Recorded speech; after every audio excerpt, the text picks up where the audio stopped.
Okay, so obviously this is session 2. If you missed yesterday's session, just yeah, you can go back and look using the link I put in the chat and yeah, find out about that. And also just Google to find out if I missed anything or if it wasn't clear. There's plenty of YouTube videos about the topics we covered yesterday and today. I've just put a few of the sort of select ones in here. So yeah, feel free to do that. Okay, so today we're going to cover rip currents, and then that's the main bulk of what we're going to talk about tonight. And then we're going to go on to look at, it's a surf forecasting website, which is not really surf forecast, it's more like the local sea conditions and how you can use that to your advantage. Basically, I use it as a time management sort of resource. So if you've only got a certain, like one evening you can go to the beach, you can look at it and then go, right, well, these are the conditions. This is the best day for me. So you don't end up going to the beach and the conditions aren't right for what you want to do. So let's get started. So rips, we're going to do how to spot a rip, different types of rips, and what to do if you get caught in a rip and if you don't want to be in that. So what is a rip first? Sort of a strong current running out to sea. It can drag people, debris from the shallows to deeper water. The rough definition, really. So now we're gonna watch a nice video by Surf Life Saving Australia, I think, covering rips. Obviously, they talk about Australia, but obviously it's relevant here. And obviously, the sea is pretty much the same, just a bit colder. So yeah, let's take a listen to this. Rip currents occur on most Australian beaches. They are a strong force and at times can be difficult to see. You might think you know how to spot a rip, but the fact is 70% of people can't. And 2 out of 3 people who think they can spot a rip get it wrong, sometimes with deadly consequences. Here's how a rip forms. When waves break on a beach, they push water towards the shoreline. Once that water reaches the shore, it has to find a way to get back out to sea. So it flows into the deeper channels and away from the shore. These deeper channels are called rip currents, or rips. Here are some examples of rips. They can behave and flow in different ways. They can be found against headlands,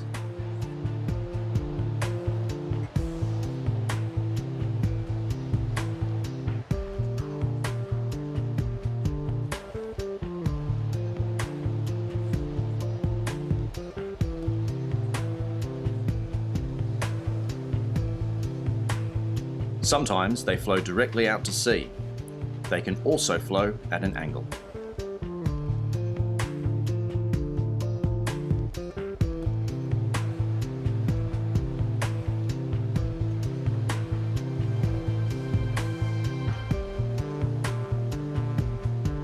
Or the current may circulate back to shore.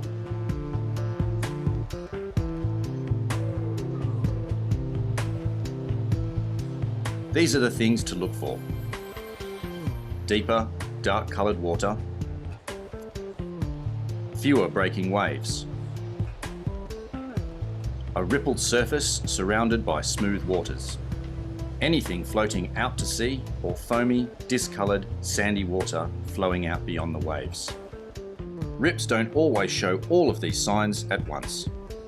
Some rips may only have 1 or 2 signs. Always spend time checking the water before you go in. Don't risk the rip. If the beach is patrolled, then swim between the red and yellow flags.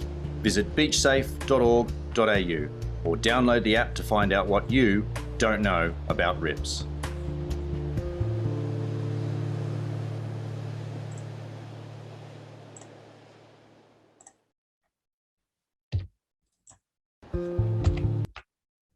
Okay, so that was a little introduction.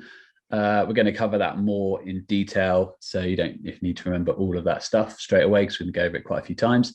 So key points: waves break when they reach shallow water. So this is probably the easiest way to look at it, that if there are no waves breaking in the area, is because the water is deeper than the areas around it. So you've got waves breaking and then an area where waves aren't breaking.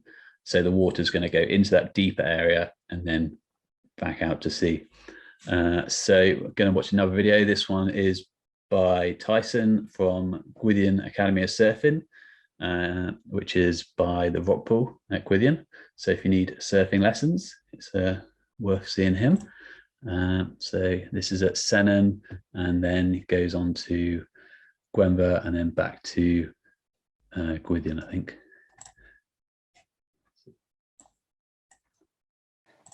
Hi, I'm Tyson, and this is a little bit of information about how to identify a rip. As you look out to sea, you'll see that there are lots of waves coming towards shore. Now, these waves, or the water in those waves, has to get back out to sea somehow, and it just takes the easiest way possible. It might travel along the beach and then find a headland and follow that back out, or it may even carve its own little trench through the beach and the shoreline and travel back out to sea there. And where the water travels back out to sea, that is the rip current. Now, if you look at this beach, you can see there are lots of waves coming in, and you might also notice there's a few bits where there are no waves breaking at all. Now, if there are no waves breaking at all, that would usually indicate that there was a rip current in that spot. You can see in this this shot that there's waves coming through on the right hand side of the picture, and there's a few on the left, and then kind of just about a third of the way in from the left hand side there's this kind of darker patch, and that will be where the rip current is. With a rip current, because there's a lot of water moving back out to sea, it will usually carve a bit of a trench through the beach and the shoreline. So you can identify that. It will obviously be a bit deeper, and it might appear a lot darker. Another thing you might notice is that there will be some white horses or chop. This is, if you think about a river, where a river flows out to sea, it's usually a little bit ruffled, and basically because the water's moving out so fast, it has a ruffled appearance to it. In this shot, you can really easily see where the rip current is. You see the waves are coming into the right hand side and the left hand side, and then they pool. There's a giant pool just on the inside, and then it's carving out a trench to the right hand side of the waves, and there are just no waves there breaking at all. Okay, so it's a really deep spot, and the water will be moving out there quite fast out to sea. In the next shot, you can see there are waves just in front of the lifeguard truck, and there are waves to the left hand side of the screen, and then once again in the middle there's not a lot breaking at all, so that would identify a rip. And if you look really closely, you can see that the water is a little bit ruffled, and it's even slightly discoloured. So the things that would identify a rip would be slightly discoloured water, slightly darker water, and a little bit of chop. And also there would be no waves breaking in that particular part of the rip. So how do you get out of a rip? Well, rip currents don't go on and on forever. They simply go back out beyond the breaking waves, and then they stop. So if you're caught in a rip, there's two things you can do. You can just go with it, go right out the back, and then paddle to one side, parallel to the beach, back into the waves, and then you can catch a wave back in. And it's the same if you're swimming. You just paddle parallel to the beach and then swim back in through the waves. What you should never do is try and fight against the rip, swim against the rip, because you'll just tire yourself out. The other thing you should never do is ditch your surfboard. If you're on a surfboard and you get caught in a rip, just go with it. That board will float for years and years and years, whereas you'll find it a little bit harder to float. So stay with your surfboard and just paddle parallel to the beach, out of the rip current, and back into the waves, and then catch a wave to shore.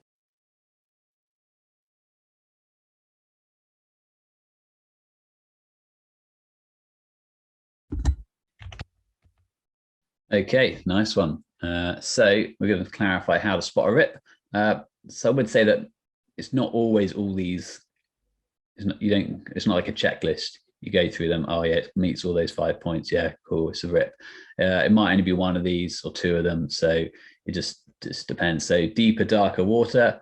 waves breaking on both sides, a rippled appearance on the surface, discolored water and foam on the surface beyond the break. So that's beyond the waves are breaking. All depends on the wave conditions. I'd say the rippled appearance, that's quite an obvious one on a super calm day when there's not many waves, you can see, and waves breaking on both sides. That's sort of a pretty obvious sign.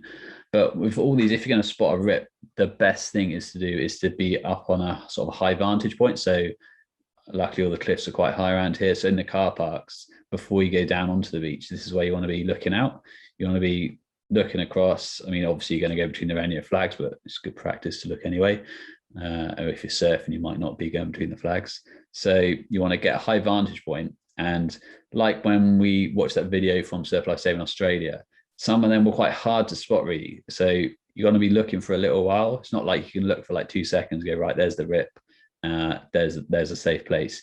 You got to give the waves come in sets like we discussed yesterday. So you've got to give it time to, like, all right, I watch a set come in, then I watch another set come in, because they kind of break in different places. So it's sort of more of like working out the average of all those things. So let's go to this one. It's another nice drawing, well, annotated picture.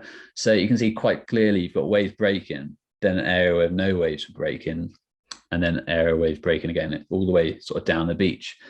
So if you were going to go in the sea, let me just see if I can say this. If you're going to go in the sea, you'd want to be going in this spot here or this spot over here. You know, you wouldn't be going over here. And that's where, like, when the lifeguards get to the beach, they'll see like a nice shallower bank. You've got to think what's happening underneath the sea. There's shallow water here, and then it goes deeper here. I mean, that's exaggerated. So the lifeguards would put the flags there, and you'd be swimming in this section here. And that's why when you go to the beach, the lifeguards generally are always telling people to get back between the flags.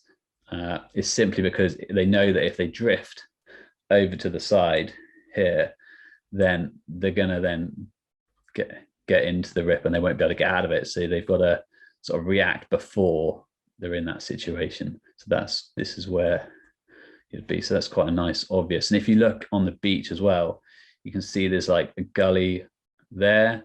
So that could tell us that when the tide comes in, the rip's going to move slightly this way. So it's probably going to like that. So you'd want to be over here swimming when the tide comes in a little bit more. Okay, so get rid of that.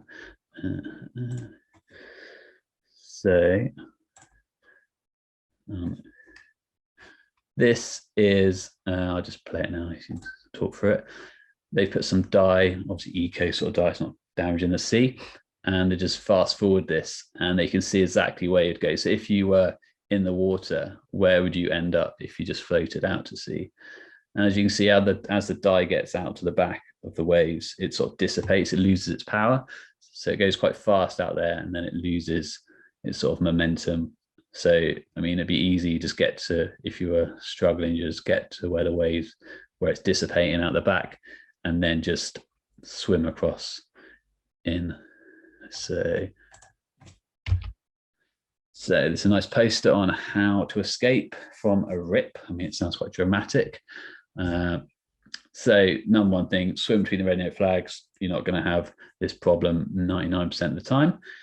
And as we already discussed, it goes from where the waves are breaking, the water comes in, needs to go back out to sea, finds a deeper channel and goes back out. So what are you going to do? You're going to swim parallel to the shore.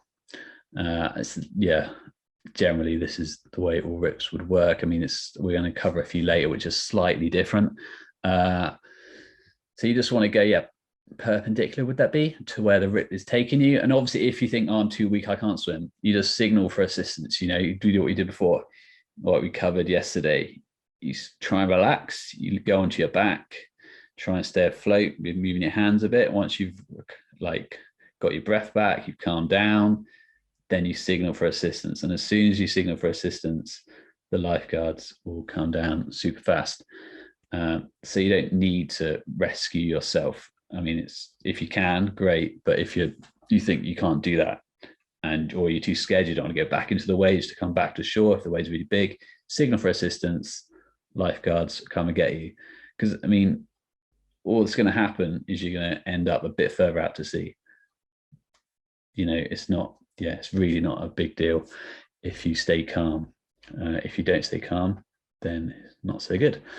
Okay, so let's cover that. So there's different types of rips, and we're going to cover these. I've got some local pictures for us to look at. So it's classed as permanent, fixed, and flash. Permanent rips would be the same area for months to years. Fixed, sort of similar, but they can move. Generally, as I got here, Hayle estuary, say permanent, the Red River, those rivers and estuaries are always flowing out. And then fixed, Muscle Rock on low tide, which is a rock at Gwithian. But the sand could move around that, so it might not always be in the same place. And then flash rips. This is the sort of the one that would catch most people out, and if you're in the bathing area, technically it could happen. So it's just caused by, like we discussed yesterday, the waves come in sets. So you could get a set of 6 waves come in that are a bit bigger maybe than the waves that have come before, and that disturbs the sand underneath. And what goes from being a nice safe sort of bank that's shallower than the rest of the areas, that's why the waves are breaking there, the sand could change and you could get a current going out in that area. So this would be a flash rip. Generally, the lifeguards are going to move the flags away from all the rips that they know about, that they're having at different stages of the tide. So you wouldn't get any of these fixed rips or any sort of other ones that pop up. But it can happen on a big surf day not big surf day really, that sometimes these flash rips pop up, and that's when you get like all the lifeguards go in the sea and pull everyone out as quickly as they can. But then it sounds quite dramatic, but it's not really. If you know what to do, you stay relaxed, you swim parallel, you get yourself out, catch a wave in. So if you stay calm, there would be no need to be rescued if you can swim competently. Or you stay calm, you relax, you go on your back, take a few deep breaths, signal for assistance. I mean, if a flash rip pops up in a bathing area, they're going to be to you straight away. But obviously, if you're signaling, it means you do need assistance, where other people might feel like they're quite okay and they can get themselves out of that area. So key point, stay calm. So we're going to cover some of these rips now. So this is a lovely aerial photo of Hayle River mouth. If you look on the left-hand side, you can see the poles that line the edge of Porth Kidney Beach, and on the right-hand side, that is obviously the edge of the Hayle Beach with the harbour at the bottom of the screen.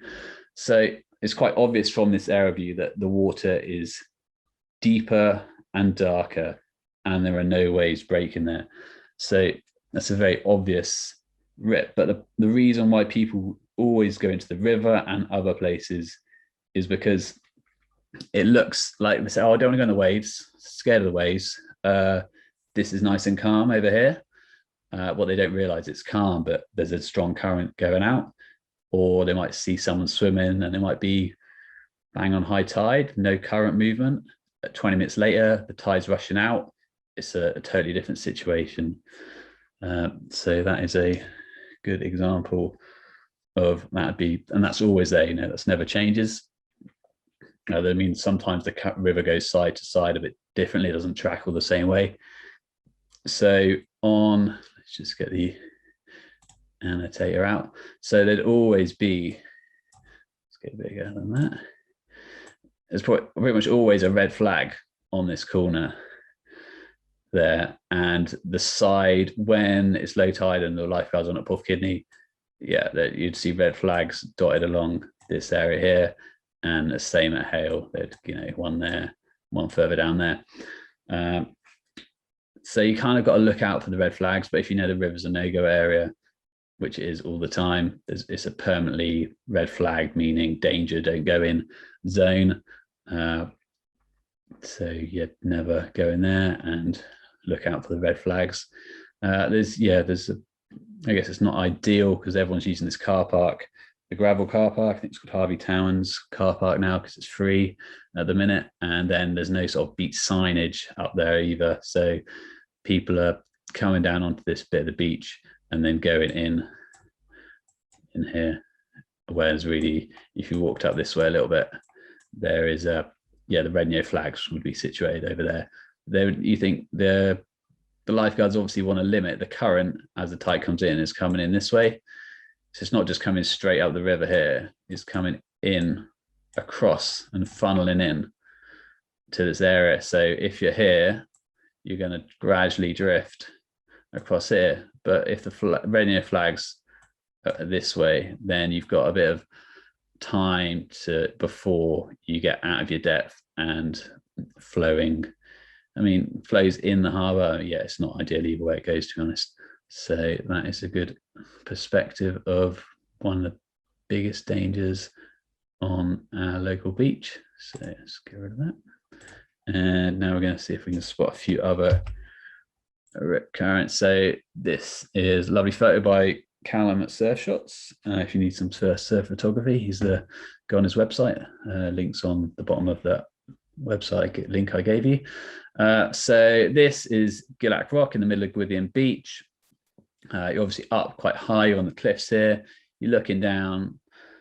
So it's good practice to think, right, where might be safe, where might not be safe. So from what we've learned so far, you got to think, right, well, where's a dodgy slightly area? And the one is over here. You see this discolored, darker, ripply area of water. I mean, that might be super shallow now, but you've got to think around all kind of rocks, there's kind of always some rip currents, to be honest.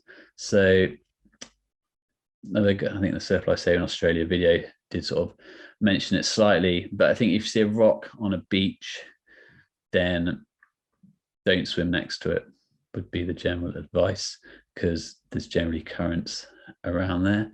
As you can see, the rest of this from this little one shot we've got, there's a long wave there.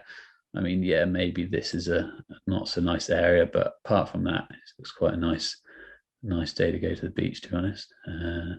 Okay, so let's go next one. So again, lads walking down for a nice surf. As they're walking down, they're going to be looking at the sea and thinking, right, where am I going to go and surfing? So if you're a surfer, that's what you'd be thinking as well. But as a swimmer, bodyboarder, you'd be thinking, where can I go in the sea swimming? Obviously between the flags, but where would the lifeguards put the flags? So here we've got a wave breaking, kind of like a set there, wave there, wave there, wave there. And then you've got this area over here where there's no waves breaking. So I would tell you the lifeguards would put the flags probably here and probably here. So you'd be swimming in this area here. You definitely, and then the current's going to come in and go out this way here. So basically the no-go area, you do not want to be getting in the sea over this section here.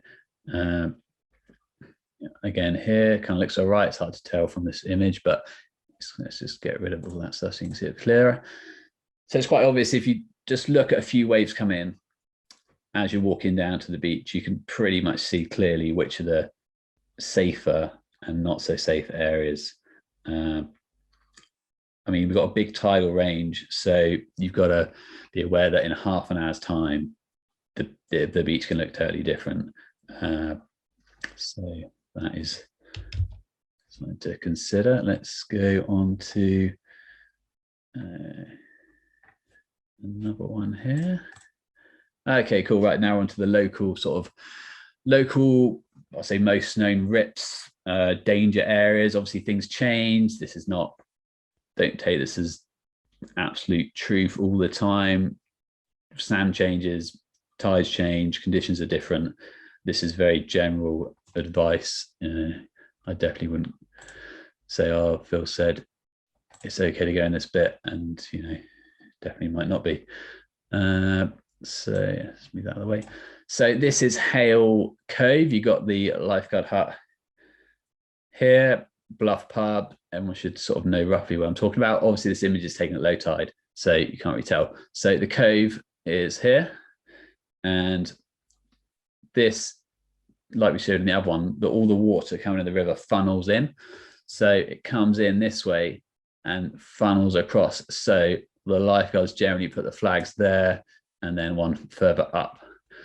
Way, so you're swimming sort of in this area here. The reason it's not over in this area is because once you get near the edge of the cliffs here, not by the sort of the lifeguard, like the slipway coming down here, the water goes pretty fast around these rocks here, and it's not a very good situation to be in. You'll find, I think, generally the swimmers generally cope with this area quite well when I've worked here. The people that get caught are the most of the surfers. The surfers want to come and land back on this beach, so they're trying to catch a wave all the way in, pretty much where this line's going. And as you get closer to where this line is, the current is just whipping through this way, and you often find surfers are struggling. They'll end up paddling back there, generally because the car's here. But what the easiest thing to do if you're caught in this situation, again, relax, stay calm, and all you're going to do, you kind of get a free ride. Boom, straight onto this beach here. And often this, where these people are sitting, that's actually quite shallow water. You might not be able to stand where this first arrow is here, but often you can stand here and just walk around and then walk back. So you see it time and time again. It's probably the main reason I think people tire themselves out in rip currents, because they see the shortest distance back to the beach and they think, right, that's where I want to go. And they just need to stop, relax, think about it, think, okay, I'm in a current here. The shortest way back isn't the quickest way. I see it all the time. If you're at the river mouth at low tide, or I saw it the other day, and there were surfers, they're trying to paddle against the current of the river to get back to the beach, when all they could have gone is gone sideways a little bit, caught a wave and come in, and they would have done it in seconds. And they end up sort of like getting a bit flustered, and they got out of the sea when, there was no need. They could have had a great surf. So you kind of got to think and be a bit intelligent and not think, right, what's the shortest distance back to shore? Or what is the actual quickest way to get back to shore? They're two totally different things. So, right, the next one, let's just clear all this out. Go that again. Okay, so just a zoomed out area like we've seen before, pretty much covered this. So you'd end up back on, the beach. You'd go from the cove back on the beach here, and then we'll just walk back if your car's up there. So this is the issue, is this car park here, the Harvey Towns one, people just coming straight on the beach here. The red near flags are obviously almost like half a mile at low tide down, down that way. People don't want to walk, so they jump in the river here. It's just not a cool idea. Obviously at high tide, sometimes the flags are there, and there, the Rainier flags, obviously the lifeguards are given a little bit of leeway, so if anyone does drift out, they can then give them some advice to get back in the Rainier flagged area before they get into a dangerous area. Okay, cool. Next one. You can always see on this picture, it is like a funnel. The water just comes in across the beach, straight up the estuary there. Okay. So now we're up the harbour a little bit, up to the Lula. So this is a popular sea swimming area at the minute. So that arrow just shows the currents coming in and out. Obviously it goes in this side as well, and then it kind of splits in two here. So I'm not saying this is a safe area to swim, but it's definitely an area that a lot of people go into. And if you stay in this lovely pool here, you think the current's coming around here, it's going to circulate in here a bit, but it's generally in this area here is where the current's strongest. So I think, obviously in this lagoony section I've circled, the current should be pretty much nothing there. So that is why it's such a popular spot. And, if you get it on tide right. The issue is if you swim out into this channel, then you drift out along here, and yeah, where the river splits in two here, you definitely don't pretty much ever want to go in this area here. This is a nasty spot. A lot of like, because just a lot of like whirlpools and stuff going down there. So, but yeah, I think this spot for sea swimming and stuff, as long as you're staying shallow in your depth, and if you've got one of those sea swim floats on, good times. Obviously check the tides. Obviously this is low tide, there's nothing there. So cool. Right, next. And now up to Gwithian. Nice aerial view. You've got the obviously the sunset surf there. Let's try that bigger. And car park. And as you can see, you got a rock here, Muscle Rock, a Hungry Horse box, which is pretty much in line with Gillac Rock, this rock in the middle that we saw earlier. So if you're not sure and you're in the sea, if you're going to hit the rock when you come in, if you're in the waves, you need to use visual markers on the land. And I say if you're going swimming anyway, or just in the shallows, you'd always choose a point on the land and go, right, I'm level with that sand dune, or maybe something a bit more identifiable than that. The horse box, the lifeguard hut, something. Obviously, if you're between the flags, which you should be, you try and stay in between the flags, and you can use them as visual markers. So yeah, I think we'll go on to the next one. And so yeah, so we've got a little so the areas here that might not be advantageous to swim in, here and here, either side of this, generally surfers walk straight down there and they'll go here. This bit is generally quite nice for surfing, but here it can be pretty nasty. So there's sometimes a second lifeguard service here, or just a set of flags. So on a busy day, that's where they'll be. So that's pretty cool. Not much more to say about that one. Okay, this one, right? This is more important to know about. So you got the lifeguard hut, Gwithian lifeguard hut there. Obviously, the public toilets there, so everyone should know where we are. Strap rocks. So the line, the arrow I've drawn in here, this rip has even got a name. It's called Snatcher. Maybe that's just what the lifeguards call it, but that's, yeah, because often the Rainier flags will be here and here in this area, which is, safe. Sort of, we're away from Gillac Rock, we're away from Strap Rocks, all good. But you can see this little pool that shows us a deeper area. So what happens is the waves come in here, and then they generally go out to sea. I mean, you can see it on the sand that I've drawn over, really. And this often at high tide snatches the people away. But I mean, you're right, it's the lifeguard hut. It's, people react to it very quickly. But it's just a very common rip because these rocks are always here. There's always sort of pools around them. So that's an area to look out for. And then again, you can see it on the sand where the sort of it's a change in, like, a little rivers are going down. So either side of Gillac Rock, not a cool place to be either. So, but in between here, you're pretty safe most of the time. Okay, so let's just get rid of these ones. Next, we are up at the Red River. So the Red River, so you got the rock pool to the bottom right, and then you got the National Trust car park up there. The Red River, permanently red flagged at high tide or mid to high tide. Super dangerous area of the beach. As it's on a par, Hayle River mouth, Red River. You just, two areas that lifeguards always say don't go in the sea there. Heaps of rescues happen in both places.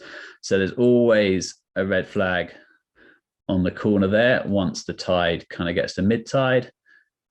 And then the black and white flags, if you're surfing, are quite a way up the beach sometimes, normally about there, and the other one's, further down there somewhere. So they don't even really want the surfers, because if you got the black and white flags out, you're going to get beginner surfers with quite a low level of competency quite often. So even though basically the red and yellow flags go in the safest possible area, the black and white flags go probably in the next safest area because they've got a bigger board. They've got, well, everyone in that area has a something that floats, whereas the bathing area has just swimmers. So you've got a bit more time to play with if you've got something that floats. So they don't even want the surfers going near this area. So and I should say, I probably said it yesterday, is experienced surfers will use the rip currents to their advantage. If you think this is almost like a free ride out beyond the waves, if the waves aren't breaking there and the currents go, you don't have to paddle and you don't even get your hair wet when you paddle out. So it's a win-win. So you might see surfers jumping in, or you definitely will see surfers jumping in the Red River and getting a free ride out.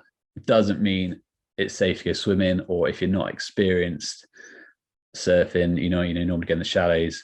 Again, don't go in there. I mean, waves do break on these rocks. You could get into trouble. So that is Red River. So let's get that one out of the way. And then Top Cove. So you got the other overflow for Gadrivi car park up here, National Trust bit on the fields. Lovely area. Popular. I think this is permanently, there's a sign. I think there's a permanent sign that says this beach is not lifeguarded, don't go in the water. The temptation and the problems arise up here when there's big surf and people don't like the waves. They see it's nice and flat on here. It's lovely protected from the wind. So people go in the water up here. And like everywhere, sometimes it's fine. And some people probably swim there a lot and they're fine. But I would never advise anyone to swim in this area purely because as the water comes in here, imagine they've got massive surf running, loads of waves coming. It comes in here and then it loops back up here and then it comes out where this arrow is. So I remember working at Gwithian and we saw it was big surf day, super busy, loads of stuff going on. And you see people swimming up here, you're like, oh, great. There's a long way away. So you're looking through the binoculars, you can see some people there. And generally, I'll say when they were in this shallower area, you're like, okay, all right. You haven't really got the resources to go up there and tell them not to get in. But the problem happens, so you keep an eye. And as soon as I remember this one lady, she got to about here, just came out a little bit further, maybe just another 10 meters further out than she was before, and probably other people were. And because we knew how dangerous this was up here, instantly the guys at Gadrivi ran with a rescue tube up the road here. The lifeguards at Gwithian were already launching the jet ski, and we could just see this woman in the space. I was on the binoculars telling everyone to do their stuff, and in the space of literally a few seconds, this lady was like out here. You would not believe how quickly this current went. It was unbelievable. The guys were getting the ski off of the trailer, launching it, and you're just thinking, we hope this lady, it was a lady, lies and just fights for a little while and doesn't, is a competent swimmer, because you're just watching the ski burn over there. You see it knowing someone's running up here, and if this person doesn't fight or gets panicky and goes under the sea, good luck finding them, to be honest. You got to get them before they go under. So that's why it's so important to stay relaxed, go on your back. You might not be in a good situation, signal for assistance. So the people up here who are on the cliff, all they've got to do, phone 99, ask for the Coast Guard. If you phone 99, you've got obviously police, ambulance, fire brigade, and you have got the Coast Guard. And then the Coast Guard can be on the radio directly to the lifeguards as well. So it's almost easier, instead of running down to get the lifeguards. If you dial the Coast Guard, they can get the lifeguards straight away on the radio and on the landline, obviously. So yeah, I think there was almost a thought of having lifeguards up here to permanently say don't go in the sea. But yeah, luckily the woman stayed afloat and stuff, and she got picked up by the jet ski, so it was all good. But it was quite a worrying moment watching someone in the binoculars getting swept out really, really fast. So that's Top Cove. That's most of the local sea conditions. Blind, we've gone on for a bit longer, just jabbered on. Sorry. Right, we're trying to speed through. I just thought it's important to put all those local ones in there, so everyone's had an idea of the sort of danger areas and why there's the reasons for it. So, right, let's crack on. I mean, if you've got questions on particular areas, we can answer them after, but I've gone on too long. Right, lateral currents, inshore hulls. And obviously, if you get bored, just leave the call and you can watch the video later or tomorrow when I put it on. So lateral current is similar to a rip current, but it's going across the beach. It's like a side sweep. Not super common on the beaches around us here. Very common in other areas. I think when I was in Perth, Australia, it was the sort of the standard rip problem there. And then, but you do kind of get this, I'd say. So let's go to the next one, the C1. So this is what I'm talking about. You've got the water moving. Loving the annotation. Let's just keep going. So you've got the water moving across here, and then out to sea here. So what's similar to what we get down at Hayle, we get these sort of little islands that sometimes pop up, and you see people out to sea, and oh, they're only in ankle depth water, but they're so far out. Mesmerizing. You want to go onto the island yourself. The problem is you got to go through the water here, which can be very deep and can sometimes be going quite fast. So you got to think, obviously it's kids that want to go on the islands as well. You got to think, is the tide coming in, is the tide going out? Can I make it across this? If I get in here, I might land on this beach over here. And then obviously, because you don't want to end up in the bit that's going out to sea there. So yeah, I think that's lateral currents covered. Let's not go on too much about that. So okay, clear that. Right, so summarize for the rips, then we go on to the surf forecasting, reading that, using the time wisely. So don't try and swim against it. If you can stand, wade across and don't swim, save your energy. Why swim if you don't have to? It's probably harder to swim against the current, to be honest, if you can walk.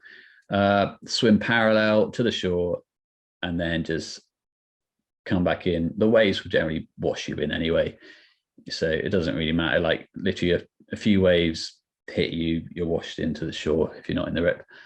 Raise your hand, shout for help. Number one thing, if you're on a lifeguard at beach, the lifeguards are never sure who's in trouble, who's competent, who's happy, who's not.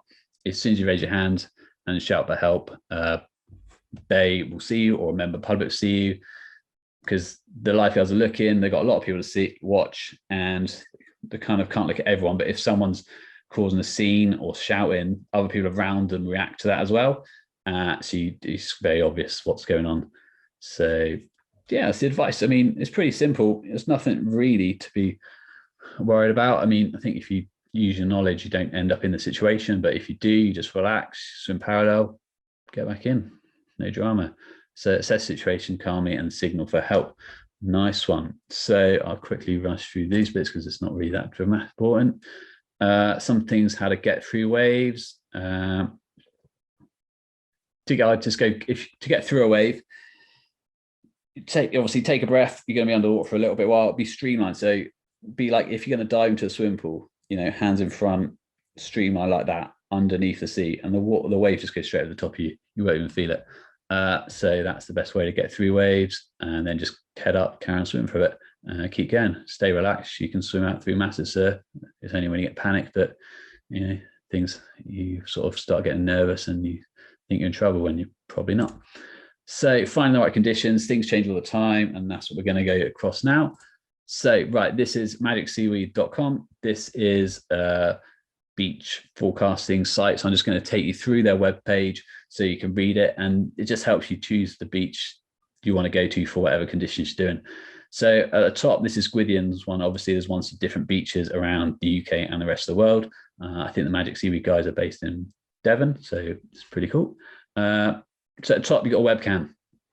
Obviously, it's like the weather forecast with different stuff on it. It's not always right. So the best thing is to check the weather. So today, the surf forecast wasn't look great, but the webcams were showing it's pretty good. So check the webcams. There's obviously they haven't got all the webcams up, so you might have to do a bit of Googling to find ones for your particular beach. Right, next, just slightly down the page, you've got a sort of overview of the surf conditions, sea conditions at the time. So on the left-hand side, this is quite important, I haven't covered it yet, is the way the beach faces.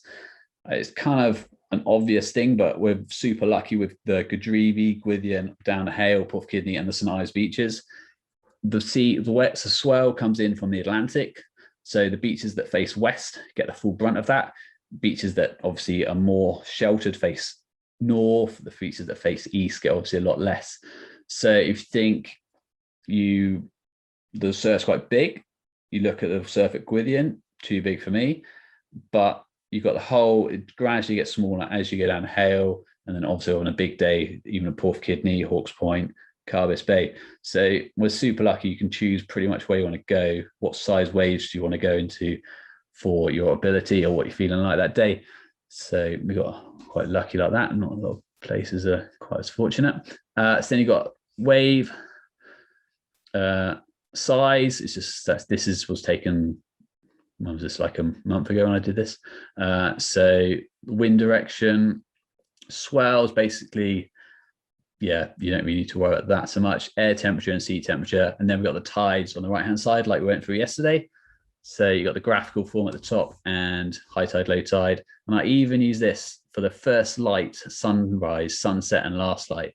Such an awesome bit to have, because if you want to say get up early, go running or something, you can know that if so on this day at 6:19, sunrise isn't till 10 to 7 on this day, but you could get up all that time earlier and you wouldn't need a head torch or whatever. So super handy to know, especially if you're having a barbecue late at the beach. So that's that, a bit of information about it as well, and some photos that people have taken.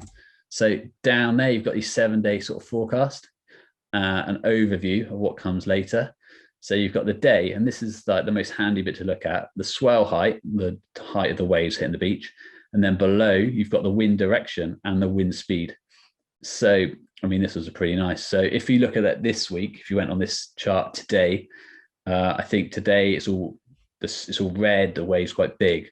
But you look on, I think Monday and Tuesday this week coming, it goes down to smaller waves, nicer wind conditions, and the sun's out. So you can choose the best day to go in the water. Right, going down. So then it gives you an overview of each day by 3 hourly slots. So you've got, so like I said before, it does it graphically and numerically as well. So on the left-hand side, you've got time. Then you've got swell height. This is kind of the height of the waves as they hit the beach, roughly a star rating that they kind of make up. But when Magicseaweed gives it 5 stars, you can be sure the car parks are going to be rammed. Then you've got the wave height. Again, these numbers, all these numbers, the next sort of 3 boxes make up what is in this big blue box over here. Then you've got the wave period. We'll go over that in a minute. And then wind direction, green kind of means it's a light wind, sunshine, and then that's air temperature, the next one, and then percentage which they think this is going to happen. So, and then below that, obviously, tides, sunrise, sunset for each day. So, right, next one.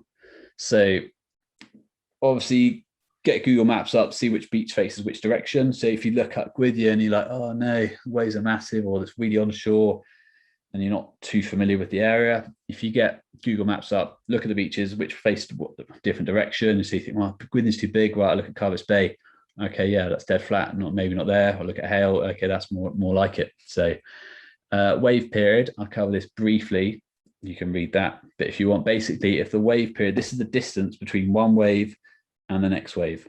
So if the wind only blows for like a few hours, like the dude said yesterday, you've got weak wind swell. Does that means the distance, the time between one wave and the next is very short, which produces kind of weak waves. If there's been a massive hurricane in the Atlantic, gone up for ages, really powerful winds, you'll get the wave periods of like, 16, 17 seconds, which, if the wave, different sort of powers the waves had. So you can look at the wave height, but also look at this wave period. It's quite important as well. But you don't need to know all these numbers. Basically, if it's below 10, the waves are pretty rubbish. If it's above 10, the waves are pretty good. That's to summarize. So So this is just an example. So this is at Pras Hands, and then the next slide, this one is at Exmouth. So exactly the same day. So I'll go back to Pras Hands, but this you could also do, you know, Pras Hands and Guineveys, or two beaches. So you compare the conditions for what you want to do. Oh, is the wind too strong here? Okay, is the wind a bit more lighter, or a better direction? If it's offshore on one beach and you want to take your inflatable unicorn in the sea, then maybe you look at another beach where it's onshore, so you don't have to, the windsock's not up and the lifeguards don't tell you off taking your toy in the sea. If you do take it in the sea, keep it on a rope. So yeah, you can just look around different beaches and stuff and then get a bit of idea of where it's going to be suitable for what activity you want to do. So summary, nice one, whizzed through it. Always swim at a lifeguarded beach between the flags. We've covered the tides, how they work, springs, neaps, what that kind of means, and when they, when they're different, and how they move on by 6 hours between high tide and low tide. It moves on by roughly an hour a day. Spring tides, the bigger tides, are generally in where we live here between 5, 6, 7 o'clock in the evening or the morning, and the smaller tides are in the middle of the day when it's high tide. We've gone for kind of wave types briefly, and then we're just today obviously rips, how to spot them, how to avoid them, how to escape them, and then finally whiz through Magicseaweed. Other surf forecasting sites are available, but I think that's one of the better ones for where we live at the minute. So what's next? I mean, you've probably got general knowledge now of what's going on in the sea. If you wanted to continue learning, you could contact your local Surf Life Saving Club. They run courses. You could look on the Surf Life Saving Great Britain website. That link is on my webpage I put up. So you could go on there and see what courses are running. At the minute, obviously, COVID, not a lot of things happening really, which is a bit unfortunate, but they could be first aid, other sea safety courses, swim competency. I think we're going to do some sort of open water swimming course at Hayle, some stuff for beginners on boards, and then obviously your lifeguard course and those sort of other professional qualifications if you want to work on the beach and things like that.